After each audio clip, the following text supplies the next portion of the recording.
Magandang umaga po. Narito po ang mga tampok na balitang sports sa araw na ito. Isang linggo matapos ang pagkapanalo ni WBO welterweight champion Manny Pacman Pacquiao kontra Timothy Bradley, ay nakatakda itong mag-courtesy call ngayong araw kay Pangulong Noynoy Aquino. Matapos ang matagumpay na laban ay bumalik ng bansa si Pacman noong Biyernes, kung saan ay naghanda ng isang hero's welcome ang mga opisyal ng General Santos City at Sarangani para sa People's Champ.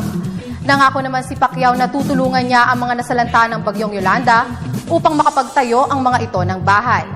Matatandaan na tinalo ni Pacquiao si Bradley via unanimous decision at muli nitong nabawi ang WBO welterweight. Samantala, wagi ang Rain or Shine Elasto Painters kontra Barangay Ginebra Gym Kings sa PBA Commissioner's Cup. Sa score na 105-101 ay nagtala ng overtime victory ang koponan. Pinangunahan ni Rain or Shine Import Wayne Chisem ang laban na umiscore ng 30 points, habang nakapagtala naman si Paul Lee ng 25 points. Sa panig naman ng Ginebra ay nanguna ang import nito na si Gabe Freeman na umiscore ng 29 points. Dahil sa pagkapanalo ng Rain or Shine, ay gumanda ang kanilang standing kung saan makakalaban nila ang Meralco Bolts sa quarter-final round.